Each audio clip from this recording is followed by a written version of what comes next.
చేసుకోవచ్చు. అలాగే తన జీవితాంతం సంతోషంగా ఉంటారని, సంపదలతో నిండి ఉంటుందని చాలా మంది ప్రజలు నమ్ముతారు.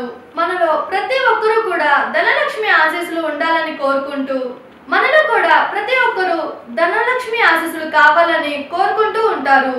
ఎందుకంటే లక్ష్మీదేవి మన ఇంట్లో ఉంటే ధనానికి లోటు ఉండదు.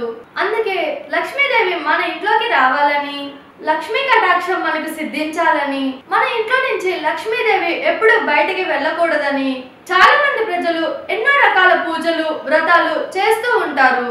జ్యోతిష శాస్త్రం ప్రకారం లక్ష్మీదేవి మీ ఇంట్లోకి వచ్చే ముందు కొన్ని శుభ సంకేతాలు పంపిస్తుంది. నల్లచీమలు ఇంట్లోకి రావడం ప్రారంభమైతే, ఏదైనా ఆహార పదార్థాన్ని గుంపుగా తినడం లక్ష్మీదేవి మీ ఇంట్లోకి అడుగు పెడుతుందని, మీకు డబ్బు లభిస్తుందని అర్థం చెప్పవచ్చు.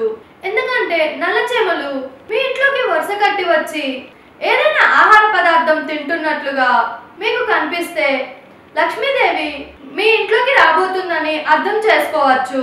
అలాగే పక్షులు ఖాళీ ప్రదేశం లేక ఎక్కడ పడితే అక్కడ గూడులు కట్టుకుంటూ ఉంటాయి. అయితే ఏదైనా పక్షి వచ్చి మీ ఇంట్లో గూడు కట్టుకుంటే లక్ష్మీదేవి అనుగ్రహానికి అది సంకేతం.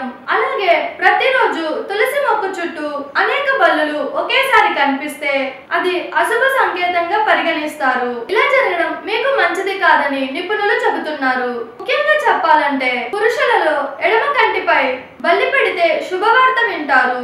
ఏ పని తలపెట్టినా కానీ విజయవంతం అవుతుందని అర్థం చేసుకోవచ్చు. ఈ విధంగా లక్ష్మీదేవి ఇంటికి వచ్చే ముందు కొన్ని సంకేతాలు మీకు కనిపిస్తాయి. ఈ సంకేతాలను బట్టి లక్ష్మీదేవి మీ ఇంటికి వస్తుందని అర్థం చేసుకోవచ్చు.